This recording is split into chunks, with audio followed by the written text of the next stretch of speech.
Capítulo 4. Abrindo mão dos seus sonhos para viver a vontade de Deus. Vivemos um tempo marcado pela busca da autenticidade e da independência. Queremos ser originais e percebidos. Músicas, filmes e séries inspiram um estilo de vida descolado que não presta contas para ninguém. Acho que todo mundo já pensou em algum momento da vida em chutar o balde e viver do jeito que der na telha. Contudo, viver desse jeito não é ser original. Afinal, estamos sempre imitando alguém. O desejo pela autenticidade, entendido como o desejo de ser quem queremos ser, jamais ocorre sem um mediador. Segundo Girardi, esse mediador é sempre um modelo, alguém que nos causa profunda admiração e que nos faz desejar o que queremos ser. E ter também. Imitamos um modelo em nossos desejos. Segundo as Escrituras, temos um modelo a ser seguido e somos convidados a desejar o que Jesus desejou. Outro fator importante é que somos escravos. Não sei se soa estranho a você o fato de os seguidores de Jesus serem chamados de escravos no Novo Testamento, mas é isso que Paulo ensina em Romanos 6. Nossas traduções mais antigas colocaram o termo grego doulos como servo. Contudo, servo não comunica a seriedade desse status. Fora que se os escritores do Novo Testamento quisessem se referir a nós como servos, eles teriam outras palavras para isso, ou seja, quando dizem que somos doulos, querem dizer exatamente isto, somos escravos. Qual a implicação disso para a nossa espiritualidade? Faz mesmo diferença ser chamado de servo ou escravo? Vamos começar pelas diferenças. Embora seja verdade que os deveres de um escravo e os de um servo possam ter coisas em comum, até certo ponto, há uma distinção chave entre os dois. Os servos são contratados, escravos são propriedade de alguém.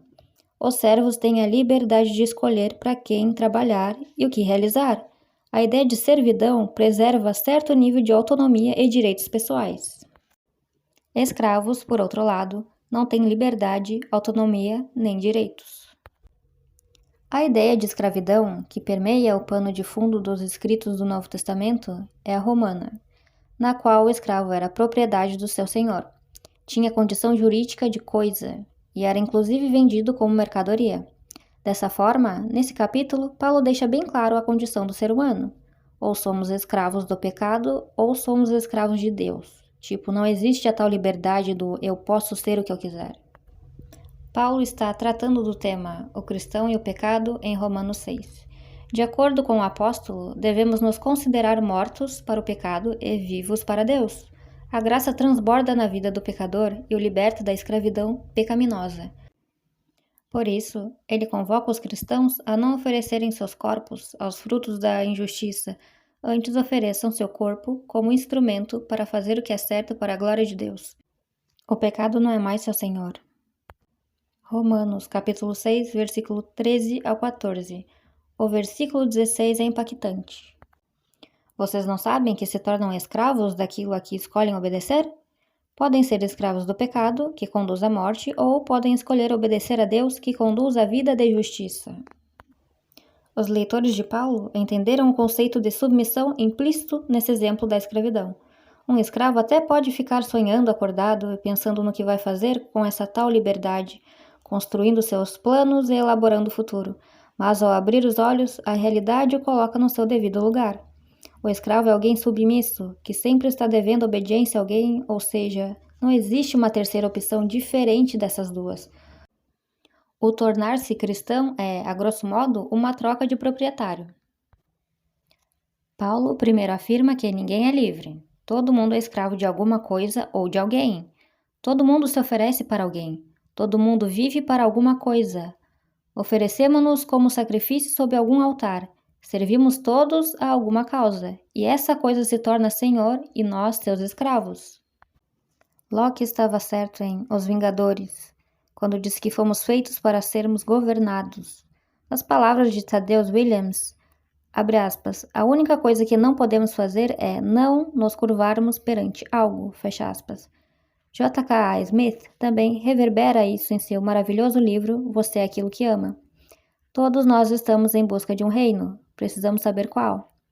A questão é que só existe um reino que vai permanecer e que é eterno. Os que são construídos por nós são apenas castelos de areia. Ser súdito do reino de Deus é ter nossos anseios e desejos alinhados aos anseios e desejos do rei.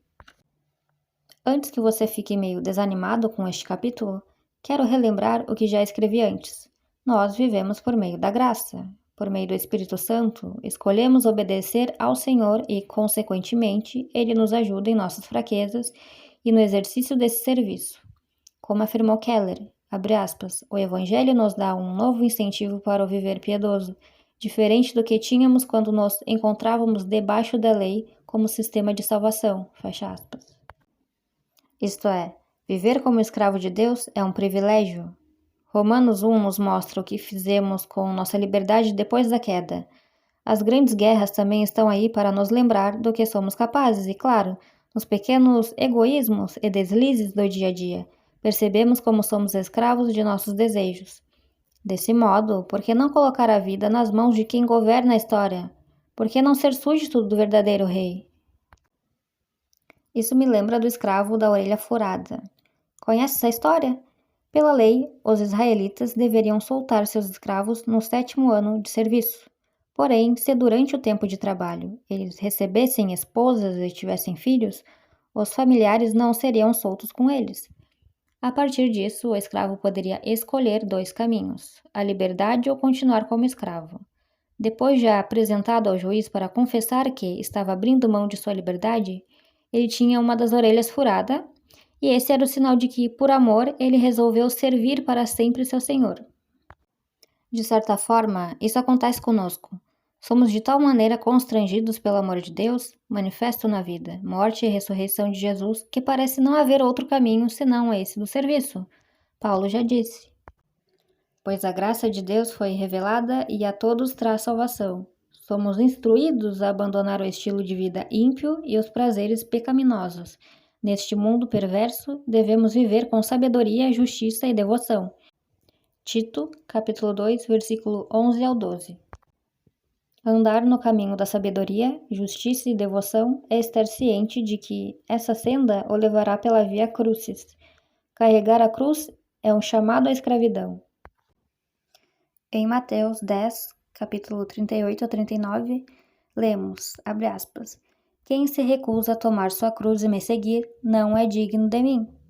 Quem se apegar à própria vida a perderá, mas quem abrir mão de sua vida por minha causa a encontrará. Fecha aspas. O convite de Jesus para viver como seu seguidor tem como essência a vida de um escravo. Apocalipse 3,12 mostra que, na eternidade, teremos o nome do Senhor gravado em nós. Não é um claro sinal de possessão? Então, somos do Senhor. Assim como o Woody e o Buzz pertencem ao Andy. A verdadeira marcha para Jesus. Trago à memória um desejo que tive bem no início da minha caminhada cristã. Eu e um amigo éramos jovens assembleianos, fervorosos na fé pentecostal, e gostávamos de pregar, por isso iríamos criar um ministério de pregação que se chamaria Ministério Triunfo. Ok, nome estranho, mas era início dos anos 2000. E cantávamos num coral de jovens chamado Vale da Renúncia. Então estávamos no fluxo. O nome foi inspirado em 2 Coríntios 2,14, que na Almeida Revista e Atualizada diz, abre aspas, graças, porém, a Deus que em Cristo sempre nos conduz em triunfo, fecha aspas. O ministério não saiu do papel, mas o texto bíblico ficou na mente e no coração. Tempos depois, parei para estudá-lo e descobri o que significa ser conduzido em triunfo por Cristo. No início dessa carta, Paulo compartilha as dificuldades no seu ministério apostólico e algumas tristezas que o abalaram. A partir de 2 Coríntios 2,12, ele relata que, por falta de tranquilidade, despede-se de uma cidade e vai para outro lugar. Mesmo nesse novo local, ainda enfrenta muitas dificuldades. E a imagem parece de derrota. Aliás, alguns dos coríntios tinham esta imagem de Paulo, um derrotado. Porém, a despeito dessas situações desagradáveis, o apóstolo rende graças a Deus por ser conduzido em vitória. Sua noção de vitória é ser levado como escravo e mensageiro de Jesus. O que inspirou essa ideia de marcha triunfal dita por Paulo no versículo 14 foi provavelmente o cortejo dos generais romanos, que após uma vitória, entravam na capital trazendo atrás de si os escravos capturados na batalha. Para Paulo, Cristo é quem marcha vitoriosamente pelo mundo, e ele, antes inimigo, agora se vê como um prisioneiro desse general. Deus usa esses cativos para espalhar a loucura da pregação, a fragrância, levando ao conhecimento do Cristo crucificado. Escravo, filho ou amigo? Mas e aquele texto que diz, abre aspas, já não os chamo de escravos, pois o Senhor não faz confidências a seus escravos. Agora vocês são meus amigos, pois eu lhes disse tudo o que o Pai me disse. Fecha aspas. Parece que somos também amigos de Deus? Como conciliar tudo isso? Na verdade, uma posição não exclui a outra. Você pode ser filho ou filha do dono da empresa e ao mesmo tempo um de seus funcionários. Por isso podemos ser filhos de Deus, escravos do seu reino e ainda seus amigos. O contexto de João 15, por exemplo, não exime esse amigo de responsabilidades, e é aqui que muita gente se perde. Entendem a amizade com Deus como uma ida ao acampamento ou um passeio no shopping. Deus como aquele amigo que está sempre presente nas horas difíceis. Deus como aquele parceiro, aquele brother.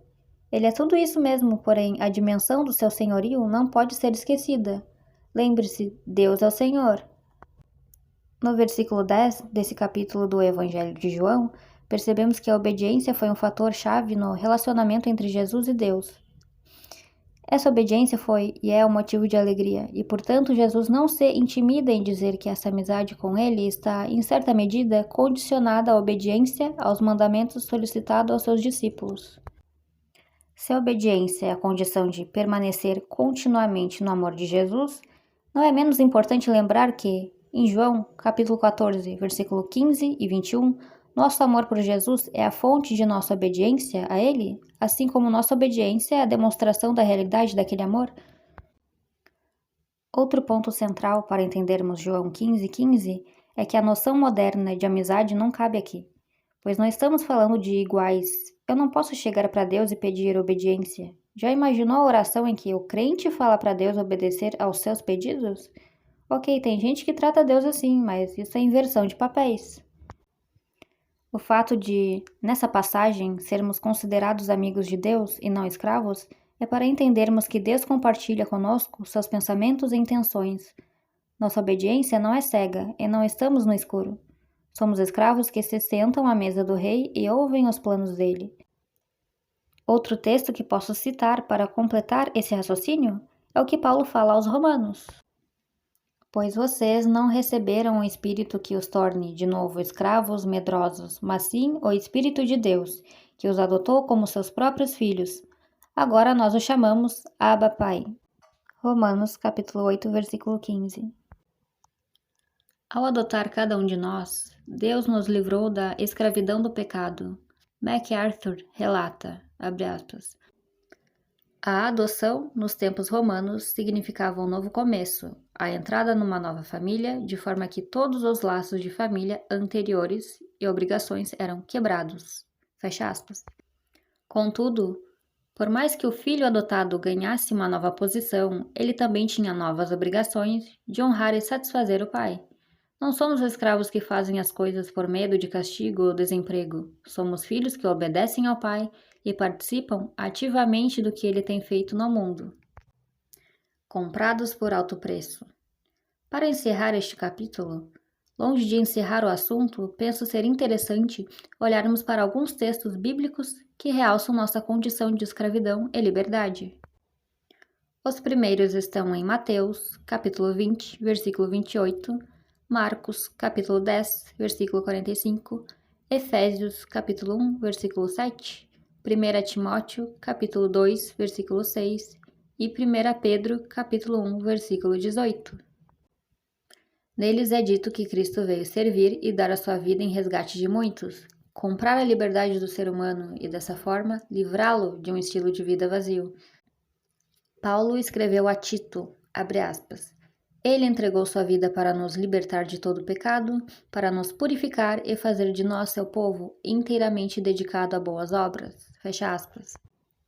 Deus liberta da escravidão um povo para que este povo, o seu povo, viva para a sua glória e honre-o com a vida, não voltando a ser escravo do mundo. Isso é fácil? Nem um pouco? A todo momento estamos propensos a negar essas realidades bíblicas. trocando-as rapidamente por um prato de lentilha deste mundo. Somos idólatras, com corações que não param de fabricar novos deuses. Desse modo, precisamos estar sempre expostos à pregação da palavra e à presença de Deus em oração, e confiar que, em sua misericórdia, Ele nos fará um pouco mais parecidos com seu Filho. Aqui cabe Hebreus, capítulo 13, versículo 20 ao 21. E agora que o Deus da paz, que trouxe de volta dos mortos nosso Senhor Jesus, o grande pastor das ovelhas, e confirmou uma aliança eterna com seu sangue, os capacite em tudo o que precisam para fazer a vontade dele, que ele produz em vocês, mediante o poder de Jesus Cristo, tudo o que é agradável a ele, a quem seja a glória para todo sempre. Amém. Capítulo 5. Senhor, qual a sua vontade para minha vida? Seja na ficção, seja na religião, os seres humanos curtem consultar oráculos, profetas ou videntes que mostrem o caminho a ser seguido. Queremos o futuro revelado. Sem dúvida, eu e você já fizemos esta oração. Senhor, mostra-me o caminho a seguir. Ela, por um lado, é válida, por outro, inválida. Vamos entendê-la. Somos escravos que se sentam à mesa com o rei e que têm acesso aos planos dele para o mundo. Como descobrir esses planos? Muitos cristãos piedosos perguntam qual a vontade de Deus para a vida deles. Na juventude, eu ouvia constantemente que precisamos estar no centro da vontade dele e coisas do tipo. Não queremos errar. Por isso, em tudo perguntamos pela vontade de Deus. O que não perguntamos é se essa prática é incentivada na Bíblia. Nela, não encontramos uma orientação clara para buscarmos a vontade de Deus. No Novo Testamento mesmo, nada. Pode procurar, não vai achar. Essa atitude de ficar perguntando pela vontade de Deus não é cristã, é pagã. São eles que praticam adivinhações e invocam as divindades no afã de saber qual o caminho certo a seguir. Vejo muitos cristãos contarem histórias de como pediram um sinal da parte de Deus para seguirem o caminho A ou B e foram atendidos. Histórias assim não são padrão para a igreja. Quantas histórias existem de pessoas que pediram um sinal e nada receberam? Pois é, não é porque 2 ou 3 contam histórias desse tipo que temos um padrão bíblico. Ainda que na Bíblia tenhamos histórias em que Deus guiou uma pessoa na tomada de uma decisão, temos que tomar cuidado na aplicação desses textos para nós hoje. Essas passagens falam de uma revelação especial da parte de Deus a um indivíduo com o propósito de abençoá-lo e de colocar em andamento a vontade divina para todo um povo. São intervenções pontuais na história. Um caso clássico que inspira muitos cristãos a pedirem um sinal, uma prova para descobrirem a vontade de Deus, é o de Gideão, relatado em Juízes 6. Antes de ir à guerra, ele quer ter certeza de que essa é a vontade de Deus. Desse modo, coloca um pouco de lã na eira em que se peneiram os grãos e pede que, pela manhã, o chão esteja seco e a lã molhada. Depois repete o processo pedindo o contrário, chão molhado e lã seca. Deus dá o sinal a Gideão conforme solicitado. No entanto, vejamos alguns pontos que mostram por que essa história não é um bom modelo para nós. Primeiro, fica evidente a falta de fé de Gideão na palavra que Deus dirigiu a ele no início do capítulo 6. O próprio Gideão fica meio ressabiado quando pede uma segunda prova de lã, pois diz no versículo 39, abre aspas, peço que não fiqueis irado comigo, fecha aspas. Deus tem paciência com Gideão, porque tinha planos para toda a nação de Israel. Segundo, Gideão não tinha Bíblia. O lema do livro de Juízes, por assim dizer, era cada um por si e Deus por todos. Logo, não devia servir de base para os cristãos. Como bem frisou o pastor Heber, não só em Juízes, mas em toda a Escritura, o padrão é que sinais eram dados em tempos de incredulidade. Eles não eram sinônimos de que o povo estava crendo em Deus, mas duvidando a tal ponto que Deus interveio miraculosamente. No Novo Testamento, essas intervenções nem eram buscadas por aqueles que receberam Jesus. Elas foram realmente pontuais e não marcaram o padrão de ação da igreja. Vejamos o caso do apóstolo Paulo. Depois que experimentou uma conversão dramática, indo ao chão e ficando cego, ele já começou a pregar o evangelho assim que se recuperou. Waltke afirmou, abre aspas, Paulo viu uma grande luz, caiu por terra e ficou cego quando teve um encontro com Jesus Cristo. Foi um encontro maravilhoso, mas se tentarmos tornar essa experiência norma para todas as novas experiências cristãs, deixaremos a maioria dos cristãos fora do reino de Deus. Paulo levou uma mensagem do Evangelho para grande parte da Ásia Menor sem nunca ter tido uma intervenção divina especial. Quando chegou a experimentar uma revelação especial, recebendo uma visão de um homem chamando-o para ir à Macedônia, ele obedeceu. Mas a revelação especial de Deus era uma experiência rara e singular, mesmo para Paulo. Paulo não usa essa experiência como base para sua missão e muito menos para a missão da igreja. O que temos como padrão são mandamentos que devem ser obedecidos. A vontade de Deus já está clara e revelada em sua palavra. Ficar pedindo sinais para Deus é sintoma de imaturidade espiritual e fuga de um compromisso com as Escrituras, que tão claramente revelam que Deus espera de seu povo. Entenda, na Bíblia, o povo de Deus reconhecia nos escritos sagrados a vontade dele. Nosso problema é que queremos saber a vontade de Deus para algo específico em nossa vida. Com quem vou me casar, onde vou trabalhar, se devo fazer isso ou aquilo e etc. E é aí que a coisa complica. São decisões que cabem a cada um fazer. Deus pode me dar sabedoria para escolher bem, mas sou eu que tomo essa decisão e arco com as consequências dela. Só para dar um exemplo. Você começa a gostar de alguém e em oração pergunta: Senhor, será que é da sua vontade eu gostar dessa pessoa? Existe uma piedade, até submissão por trás dessa oração, mas ela não reflete a cultura bíblica em uma última análise. Alguém que conhece a vontade de Deus, manifestada na Bíblia, vai orar pedindo sabedoria a Deus para julgar a situação. Vai pesar o caráter da pessoa amada, se é tempo de namorar, se os pais aprovam o relacionamento e, o mais importante, descobrir se o sentimento é recíproco. Se depois de analisar tudo isso você chegar a um consenso positivo, não pergunte pela vontade de Deus, peça logo a sua bênção. Assim vale para outras áreas da vida. Penso que Deus não determinou na eternidade que você seria engenheiro civil e que iria se casar com sua segunda namorada.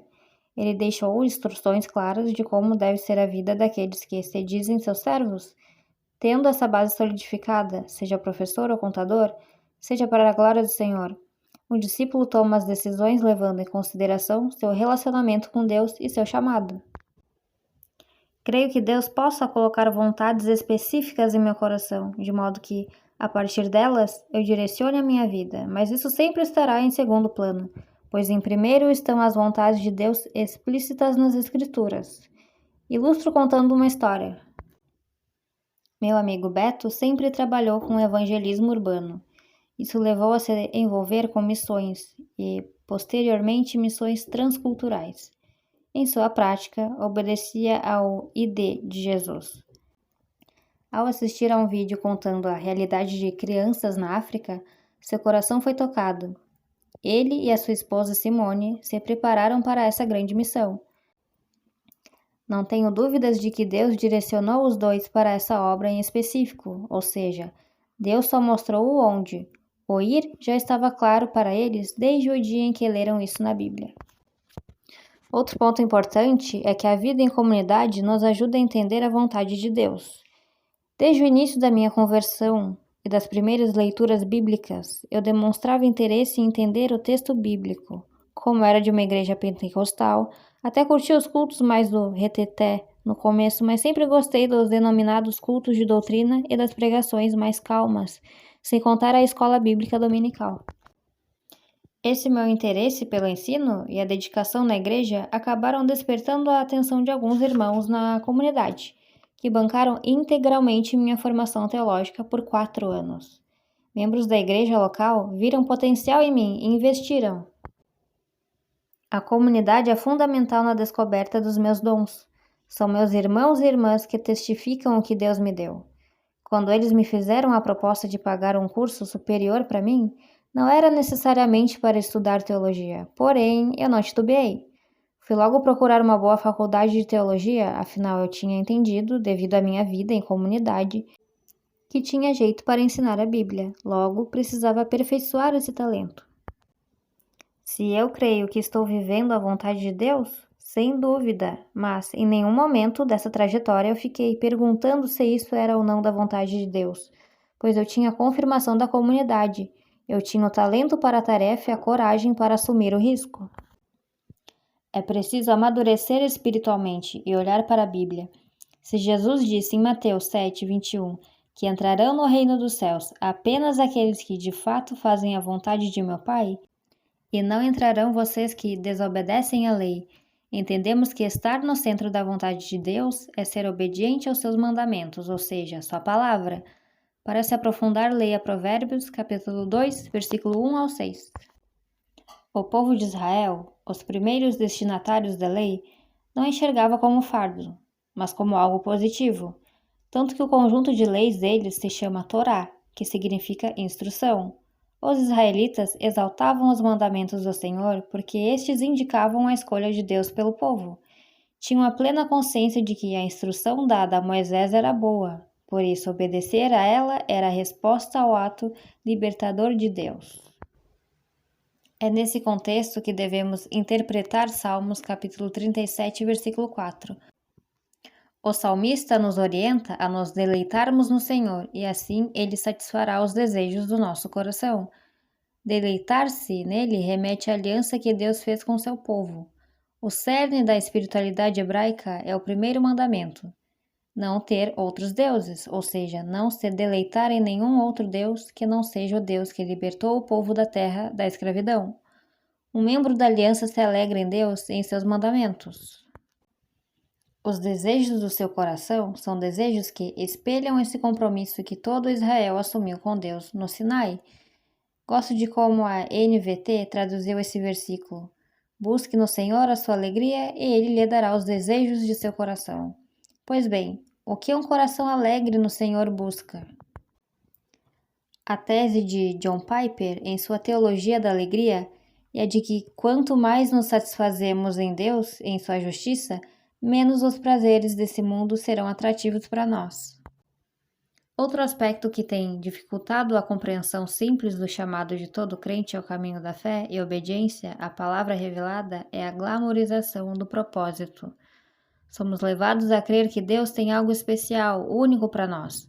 Ouvimos histórias de sucesso de como pessoas ouviram a voz de Deus, levando-as para fazer isso ou aquilo. Jovens e adolescentes andam ansiosos, esperando essa voz, para descobrirem seu propósito de vida. Também conheci pessoas de meia idade frustradas por acharem que sua vida não foi tão significativa assim. Eu já disse assim e me repito, sucesso e público não serão a sina de todos. Talvez você seja um peregrino desconhecido caminhando por essa terra, mas seja um conhecido para a glória de Deus. Não ser famoso e não ter um grande público ou uma grande audiência não significa que você esteja sem propósito. Propósito não tem a ver com isso. Entenda, por favor. Não fique esperando uma voz do alto dizer qual é o seu propósito. Ele já disse, apenas obedeça. Por isso, levante-se e caminhe. Não fique esperando o propósito para caminhar, porque você descobre o propósito na caminhada. E descobrir o propósito na caminhada é entender que o propósito é o caminho. Para finalizar este capítulo, quero frisar: ficar perguntando pela vontade de Deus em tudo na vida pode parecer espiritual, mas reflete um misticismo pagão e não cristão. Em Romanos capítulo 12, versículo 2, Paulo deixa bem claro que é, por meio de uma mudança em seu modo de pensar, que iremos experimentar a boa, agradável e perfeita vontade de Deus. Veja bem, não é um exercício místico, recheado de sinais e maravilhas. É um exercício racional de reflexão possível aos que tiveram suas mentes transformadas. Aos Efésios, Paulo recomenda: não ajam de forma impensada, mas procurem entender a vontade do Senhor. Como eu entendo a vontade dele? Refletindo e me entregando ao que está ordenado na Bíblia. Voltamos para Romanos, capítulo 12, versículo 1. Portanto, irmãos, suplico-lhes que entreguem o seu corpo a Deus por causa de tudo que ele fez por vocês, que seja um sacrifício vivo e santo, do tipo que Deus considera agradável. Essa é a verdadeira forma de adorá-lo. O verdadeiro culto a Deus é a nossa entrega diária, é a nossa vida sendo ofertada como sacrifício vivo repetidamente. Nas palavras de Cranfield, nenhuma adoração cultual pode ser aceitável a Deus desacompanhada da obediência de vida. Sem essa obediência a Ele, nossa tendência é seguir os costumes deste mundo. Porém, se deixarmos Deus transformar nossa maneira de pensar, todo o nosso eu será diferente. Só assim seremos capazes de experimentar a vontade de Deus e de discernir aquilo que é bom, perfeito e agradável.